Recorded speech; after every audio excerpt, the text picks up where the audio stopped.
नमस्कार मित्रांनो, मी रुपाली पवार. आज आपण शिकणार आहोत मॅथमॅटिकल इनइक्वेलिटी. तर हा जो पार्ट आहे तो रिझनिंगचा पार्ट आहे.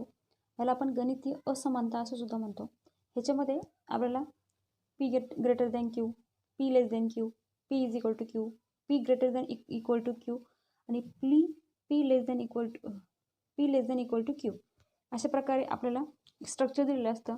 ते सिम्बॉलिक मोडमध्ये असतं आणि त्याच्यासमोर वेगवेगळे सेंटेन्स असतात. त्या सेंटेन्सला आपल्याला काय करावं लागतं, एका स्ट्रक्चरमध्ये लिहून घ्यावं लागतं. आणि हे जी इनइक्वेलिटी असते त्या इनइक्वेलिटीवर खूप साऱ्या एक्झाममध्ये क्वेश्चन विचारलेले आहे. तुम्ही कोणतेही एक्झाम घ्या, सेंट्रल घ्या, स्टेट घ्या किंवा कोणतेही क्लास 1, क्लास 2, क्लास 3ची एक्झाम घ्या, तुम्हाला प्रत्येक एक्झाममध्ये हा क्वेश्चन तुम्हाला बघायला भेटेलच. त्यामुळे तुम्ही लक्ष देऊन हे लेक्चर करा. ह्याच्यामध्ये मी स्टार्टिंग एक्सप्लेनेशन म्हणजे मी हाऊ टू सॉल्व म्हणजे ह्याला कसं सॉल्व करायचं हे आपण पहिले बघणार आहे आणि त्यानंतर मी 2 क्वेश्चन घेणार आहे. त्यामुळे तुम्हाला कळेल की ह्याला कसं सॉल्व करायचं ते. ओके.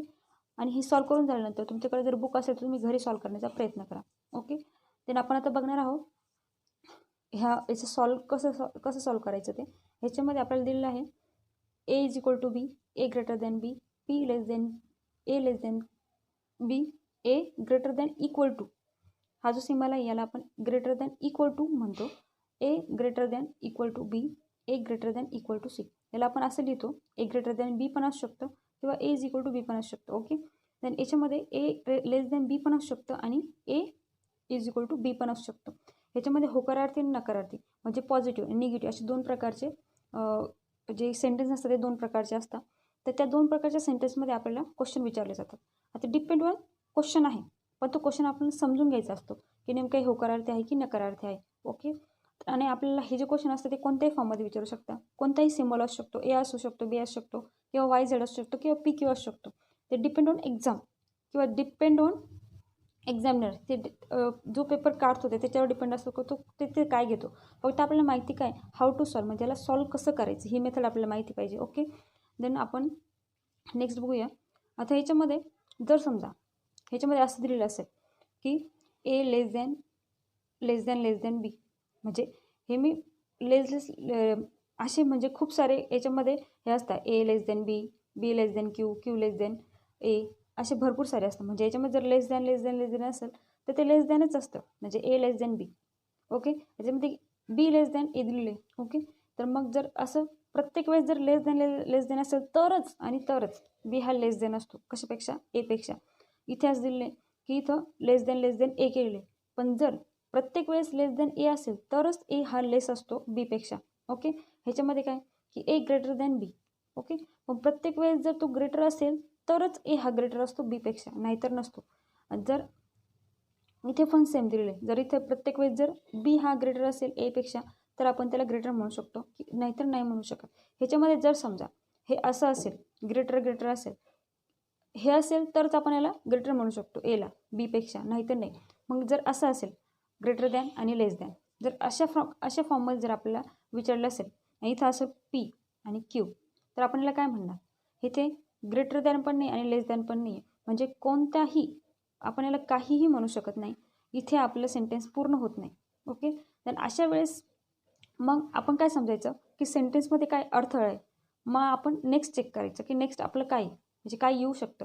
किंवा असं विचारलं असेल पी लेस दॅन क्यू, तर असं विचारलं असेल तर हा काय आपला अडथळा, म्हणजे आपण इथे आपलं सेंटेन्स पूर्ण करू शकत नाही, इथे आपण आपलं सेंटेन्स पूर्ण करू शकत नाही. जर असं असेल प्रत्येक वेळेस ग्रेटर दॅन किंवा प्रत्येक वेळेस लेस दॅन असेल तरच ते ग्रेटर किंवा लेस असू शकतं किंवा ते इक्वल असू शकतं. पण जर अडथळामध्ये जर येत असेल ग्रेटर दॅन आणि लेस दॅनचा, तर तिथे आपलं सेंटेन्स पूर्ण होत नाही, म्हणजे आपलं वाक्यसुद्धा पूर्ण होत नाही. ओके. आपण आपल्या याच्यानुसार बघूया. जेव्हा आपण एक्झाम्पल सॉल्व करू ना तेव्हा तुम्हाला लगेचच समजेल की हे कसं सॉल्व करायचं.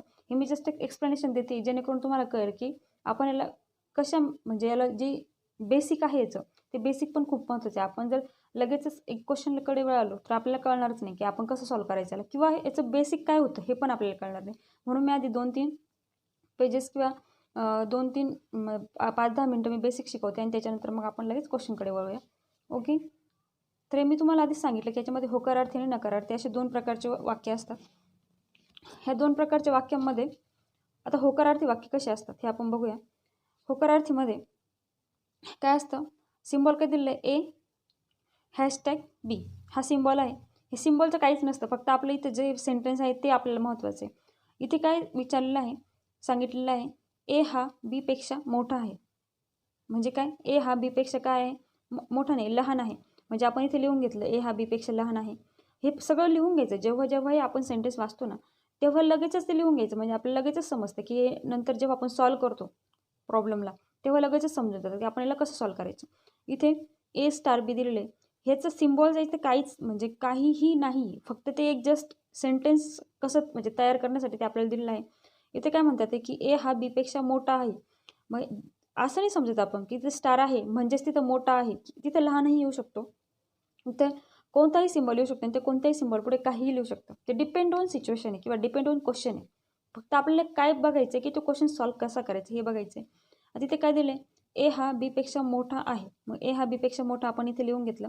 खाली काय दिले, ए डेल्टा बी म्हणजेच काय, ए हा बीपेक्षा मोठा किंवा समान आहे. ओके, मग आपण मोठा किंवा समान आपण कसं लिहू शकतो, ग्रेटर दॅन किंवा ए हा ग्रेटर दॅन आहे किंवा समान म्हणजे ही लाईन समानची. ओके, तर इथे काय दिले, ए सी डॅश बी.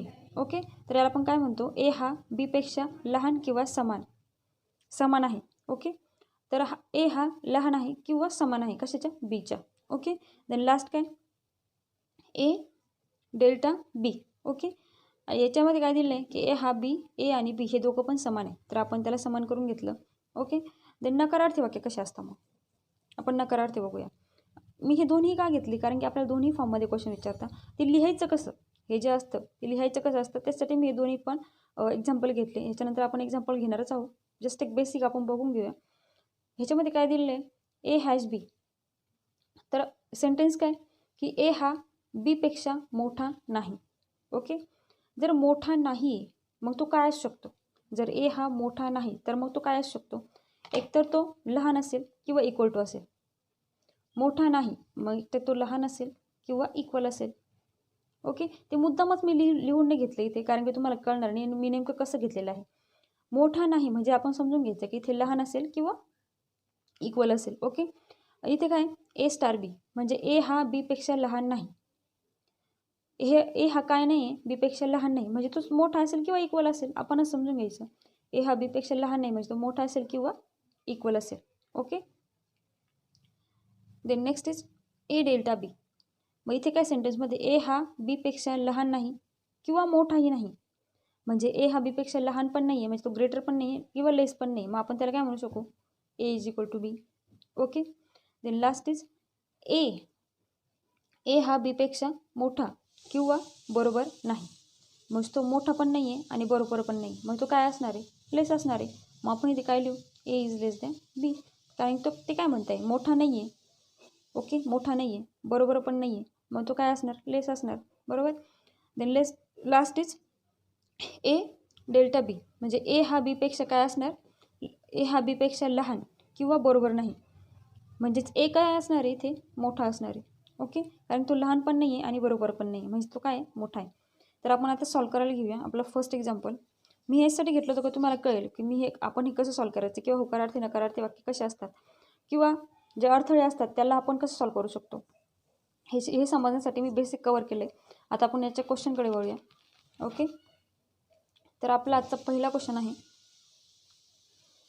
क्वेश्चनमध्ये काय विचारलेलं आहे की P%Q म्हणजे P हा Qपेक्षा मोठा नाही किंवा समान नाही. मग आपण इथे लिहून घ्यायचं, लगेचच लिहून घ्यायचं. एक्झाममध्ये एवढा वेळ नसतो, पटापट लिहायचं. ते समजून सांगते म्हणून मला वेळ लागतो थोडासा.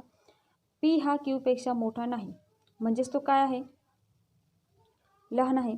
तो समान पण नाही आहे म्हणजे तो फक्त लहानच आहे. P हा Qपेक्षा मोठाही नाही आणि समानही नाही म्हणजे P हा Qपेक्षा काय आहे, मग लहान आहे.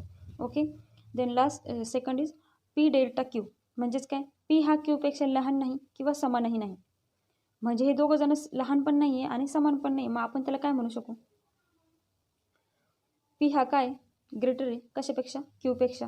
Okay, then next is P@Q म्हणजेच काय, P हा Qपेक्षा मोठा नाही, तो मोठा नाही आहे म्हणजेच तो काय असणार आहे, P is less than Q. मोठा नाही, इथे समानचं काय आलं आहे का, म्हणजे तो समान पण असणार आहे, फक्त तो मोठा नाही आहे, तो लहान असू शकतो किंवा समान असू शकतो. Okay, then next is P star Q, म्हणजेच काय, पी हा क्यूपेक्षा लहान नाही, म्हणजेच तो काय असणार मग इथे, पी हा क्यूपेक्षा मोठा असणार किंवा समान असणार. फक्त इथे मोठा नाही, जे नाही ते घ्यायचंच नाही, जे आहे म्हणजे उरलेलं आहे, उरलेलं काय मग ग्रेटर, याच्यामध्ये फक्त 3 स्टेप असतात, एक तर ग्रेटर देन असू शकतं किंवा लेस देन असू शकतं किंवा इक्वल टू असू शकतं, म्हणजे नाही ते घ्यायचं नाही, जे उरलेलं आहे ते घ्यायचं. इथे मोठा नाही आहे म्हणजेच काय, पी हा लेस आहे कशापेक्षा, क्यूपेक्षा. ओके, देन नेक्स्ट इज, मग इथे काय, पी हा ग्रेटर आहे कशापेक्षा, क्यूपेक्षा, ते ग्रेटर असू शकतो किंवा किंवा असू शकतो, बरोबर असू शकतो.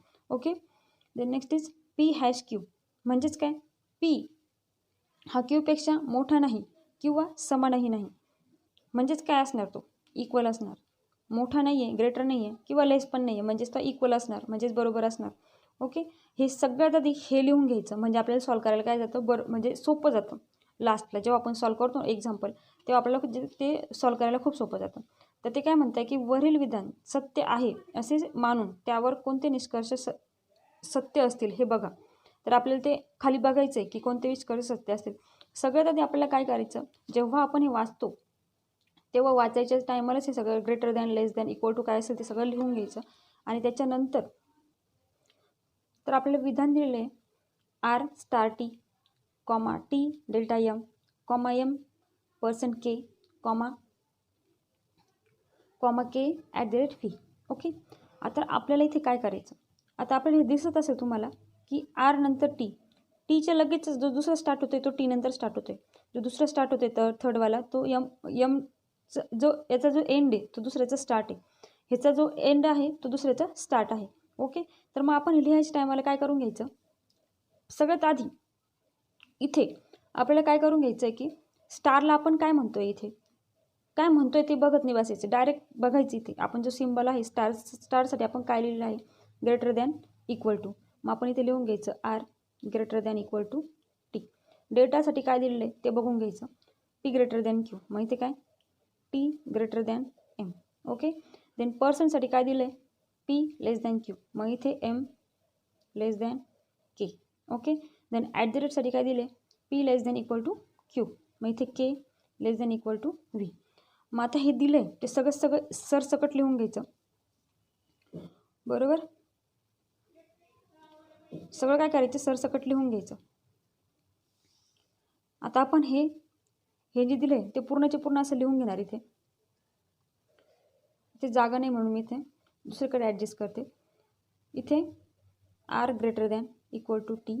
ओके, हे जे टी जे आहे ते दोन्ही सेमच आहे, म्हणजे एकच टी घ्यायचा, ग्रेटर दॅन एम. एम हे दोन्ही पण सेम आहे म्हणजे इथे डायरेक्ट लेस दॅन के, इथे दोन्ही पण सेम आहे म्हणजे direct less than equal to V. आत्ता आपल्याला डायरेक्ट ऑप्शनकडे वळायचं. देन सगळ्यात लास्टला आपल्याला काय बघायचं आहे, आता इथे पण सिम्बॉल जे आहेत ते पहिले सिम्बॉल लिहून घ्यायचे. सगळ्यात लास्टला जे ऑप्शन आहेत त्या ऑप्शनमध्ये सगळे सिम्बॉल लिहून घ्यायचे. V delta M, V delta M, डेल्टाला का कोणता सिम्बॉल आहे इथे दिसतोय आपल्याला, पी ग्रेटर दॅन क्यू, इथे लिहून घ्यायचं व्ही ग्रेटर दॅन एम. इथे पण डेल्टाला V greater than T. Okay, इथे पण केला V K greater than R. ते पर्सेंटला, तर पर्सेंटला कोणता सिम्बॉल आहे, पी लेस दॅन क्यू, म्हणजेच इथे लिहून घ्यायचं M less than R. Okay, then आता सगळ्यात लास्ट स्टेप आपली उरलेली फक्त इथे चेक करायचं. इथे ऑप्शन बघायचं आणि इथे चेक करायचं काय आहे. आता व्ही ग्रेटर दॅन एम आहे तर इथे चेक करायचं व्ही ग्रेटर दॅन एम आहे का ते चेक करायचं. व्ही ग्रेटर दॅन के ग्रेटर दॅन एम. ओके, आहे, ग्रेटर आहे, ग्रेटर आहे, मी तुम्हाला आधीच सांगितलं जर ग्रेटर ग्रेटर ग्रेटर असेल म्हणजे मोठा मोठा मोठा असेल, व्ही मोठा, के व्ही पेक्षा के मोठा नाही, व्ही पेक्षा के लहान आणि के पेक्षा एम लहान, म्हणजेच काय येतं इथे लेस than less than less than, म्हणजे जिथं आपलं काय आन्सर येणार आहे बरोबर. ओके, हे आपलं बरोबर येणार आहे. आता सेकंड काय म्हणता येते की व्ही ग्रेटर दॅन टी, तर व्ही ग्रेटर दॅन टी आहे का, ग्रेटर ग्रेटर नो, इथे काय आलं आहे अडथळा. जेव्हा असं आणि असं येईल किंवा असं आणि असं येईल हे दोन्ही वेळेस हे अडथळे असणार आहे. आपल्या क्वेश्चनमधले. ओके, देन इथे आपलं बरोबर येणार नाही, कारण की इथे हा अडथळा तयार होतो आहे आणि याच्यामध्ये जर इथे लेस असतं तर आपण म्हणू शकलो असतो की ते बरोबर आहे, पण इथे ग्रेटर आणि लेस असे दोन सिम्बॉल येत आहे, त्यामुळे आपलं हे जे सेकंडवाला आहे व्ही ग्रेटर दॅन टी हा चुकीचा आहे. Okay, then next M less than R. इथे चेक करायचं आता एम लेस दॅन आर आहे का. एम लेस दॅन टी लेस दॅन आर, हो आहे, कारण की ते काय लेस दॅन. जर कुठेही याच्या दोघांच्यामध्ये कुठेही अडथळा आला असता लेस दॅनचा ग्रेटर दॅनचा तर हे बरोबर नसतं. सो आपलं थर्डवालं बरोबर आहे. ओके, देन फोर्थ बघूया आपण के ग्रेटर दॅन आर. तर इथे के ग्रेटर दॅन नो, अडथळा लेस दॅन ग्रेटर दॅन, दोन अडथळे आले त्यामुळे हे चुकीचं आहे. ओके, तर आपलं याच्यात बरोबर कोणतं आलं आहे फक्त फर्स्ट आणि थर्ड. ते चेक करूया आपण कोणतं फर्स्ट आणि थर्ड याच्यात ऑप्शनमध्ये आहे का. तर आहे, सेकंडला आहे फर्स्ट आणि थर्ड, तर आपलं सेकंडवाला आन्सर बरोबर आहे. ओके, ही जे क्वेश्चन आहे खूप लेंदी क्वेश्चन आहे, पण जर आपल्याला याची मेथड माहिती असेल तर आपण याला कसंही सॉल्व करू शकतो. ओके ओके, आपला जो आधीचा जो क्वेश्चन होता तो नकारार्थी क्वेश्चन होता. आता जो आपला क्वेश्चन आहे तो होकारार्थी क्वेश्चन आहे. तर ह्यामध्ये सुद्धा आपल्याला तेच करायचं. सिम्बॉल दिले ते लिहून घ्यायचे आधी, कोणते कशाला दिले. पी स्टार क्यू म्हणजेच काय, पी हा क्यूपेक्षा मोठा आहे. पी हा क्यूपेक्षा मोठा आहे. ओके, पी @ क्यू, पी हा क्यूपेक्षा मोठा किंवा समान आहे. म्हणजेच काय असणार आहे, पी क्यूपेक्षा मोठा किंवा समान असणार. ओके, then इथे काय दिले, पी = क्यू म्हणजे पी हा क्यूच्या समान आहे. पी हा क्यूच्या समान आहे म्हणजे पी = क्यू. जे नकारार्थी वाक्य असतं ते कन्फ्युजिंग असतं, पण जे होकारार्थी असतं ते खूप सोपे असतं. कन्फ्युजन नसतं, सरळ वाक्य दिले ना आपल्याला ते करायचे, बस एवढंच असतं. पण एक्झाममध्ये आपल्याला होकारार्थी वाक्य सहसा विचारत नाही. एकदम काही म्हणजे असे मोजके एक्झाम आहेत त्याच्यामध्ये आपल्याला होकारार्थी वाक्य विचारतात. बहुधा आपल्याला मोस्ट ऑफ टाईम आपल्याला नकारार्थी वाक्यच विचारतात, कारण की ते कन्फ्युजन असतं म्हणून.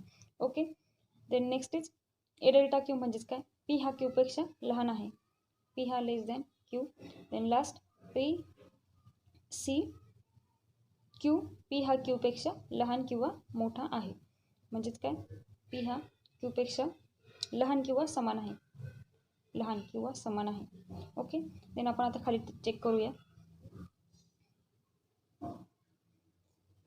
खाली काय दिले आपल्याला, GCS. तर आपण ह्या सिम्बॉल आपण काय लिहितो, लेस दॅन इक्वल टू. मग इथे लिहून घ्यायचं लेस दॅन इक्वल टू. स्टारला आपल्याला काय symbol, P greater than Q. Okay, मग इथे लिहून घ्यायचं ग्रेटर दॅन. आणि डेल्टाला कोणता सिम्बॉल आहे, लेस दॅन. आणि आपल्याला सेंटेन्स दिलेलं आहे, तर आपण काय करायचं, आधी सगळ्यात आधी लिहून घ्यायचं की जे सेम आहे ते शेजारी घ्यायचं. मग GS. आता आपण काय करणार, सगळ्यात आधी आपण G आणि CS हे दोन लिहून घेणार. तर काय ते GS ह्यांना काय म्हणतो आपण, G less than equal to S. Okay, तर Gच्या शेजारी काय येईल, मग हा सिम्बॉल येईल ह्या साईडला. मग इथे काय, G जसंच तसा हा जो आहे तो तसंच लिहून घ्यायचा, फक्त ग्रेटरचा सिम्बॉल आणि T. ओके, आणि इथे सुद्धा आता इथे S आहे, तर इथे मिस्टेक होऊ शकते. आपण लिहायचं टायमाला तसंच लिहायचं, फक्त आपण जेव्हा सॉल्व करतो तेव्हा प्रॉपर सॉल्व करायचं. आता इथे काय S, इथे F ग्रेटर आहे कशापेक्षा, S पेक्षा, म्हणजे S काय लहान आहे, मग आपण इथे लहान लिहून घ्यायचं आणि ग्रेटर काय F. ओके, देन आपल्याला सेंटेन्स दिले. आता इथे पण स्टार आपण कशाला म्हणतो, स्टार म्हणजेच काय, स्टारचा सिम्बॉल काय, पी ग्रेटर दॅन क्यू. मग आपल्या इथे काय येईल, F ग्रेटर दॅन टी. आणि इक्वल टूला आपण काय लिहितो, इक्वल टूला इक्वलच आहे, मग हे इक्वलच राहील. ओके, देन आपल्याला सेंटेन्समध्ये बघायचं आहे, F हा ग्रेटर आहे का टीपेक्षा ते बघायचं. F greater than T. Okay, याच्यामध्ये कोणत्याही अडथळा इथे एकाही ठिकाणी जर लेस दॅनचा सिम्बॉल असता तर आपल्याला अडथळा निर्माण झाला असता, म्हणजे आपला पहिला जो परिणाम आहे तो चुकीचा आला असता. पण आपल्याला इथे काय दिलं आहे की F हा ग्रेटर आहे टीपेक्षा, तो ऑलवेज ग्रेटरच आहे, कोणत्याही ठिकाणी लेस नाही आहे. म्हणून आपण काय करणार इथे, हे बरोबर असं समजलं. आणि T = S म्हणजे T = इक्वल टू हे एकाच ठिकाणी आहे. जर इथेही इक्वल टू पाहिजे होतं पण ती नाही आहे. ओके, त्याच्यामुळे हे जे आहे ते चुकीचं आहे. त्यामुळे आपण सेकंडवाला जो असणार त्याला आपण चुकीचं समजणार. मग आपला आन्सर काय येणार? फक्त सेकंड नंबर, कारण की सेकंडलाच फक्त एक योग्य आहे, म्हणून आपलं सेकंड इज आन्सर हे करेक्ट येणार. ओके, हे जे क्वेश्चन आहे ते MPSC राज्यसेवा, MPSC कंबाईन आणि अशाच फॉर्ममध्ये, म्हणजे फॉर्म हा नसतो पण थोडेफार कमी जास्त करून ग्रेटर दॅन लेस दॅनमध्ये क्वेश्चन विचारतात सिम्बॉलिक फॉर्ममध्ये. तेव्हा आपल्याला ते अशाच प्रकारे जर आपण सॉल्व्ह केलं तर आपल्याला इझिली ते समजून जातं. याला कोणतेही शॉर्ट ट्रिक नाही आहे, याला मेथड आहे. बाय मेथड आपण जर सॉल्व्ह केलं तर आपण याला इझिली सॉल्व्ह करू शकतो आणि फास्टली सॉल्व्ह करू शकतो. इथे मला समजून सांगायचं होतं म्हणून थोडंसं जास्त वेळ लागला, पण तुम्ही याला खूप कमी वेळेत सॉल्व्ह करू शकता बाय यू मेथड. ओके, फक्त याला मेथड महत्त्वाची आहे, याला शॉर्टकट नाही आहे. सो प्रत्येकाने ही मेथड समजून घ्या आणि घरी सॉल्व्ह करण्याचा प्रयत्न करा. Okay, thank you. जर तुम्हाला लेक्चर आवडलं असेल तर लाईक, शेअर आणि सबस्क्राईब करायला विसरू नका आणि गरजू विद्यार्थ्यांपर्यंत हे लेक्चर पोचवा. Okay, thank you. भेटूया आपण आपल्या नेक्स्ट लेक्चरमध्ये, नेक्स्ट व्हिडिओमध्ये आणि नेक्स्ट शॉर्ट ट्रिकमध्ये. ओके.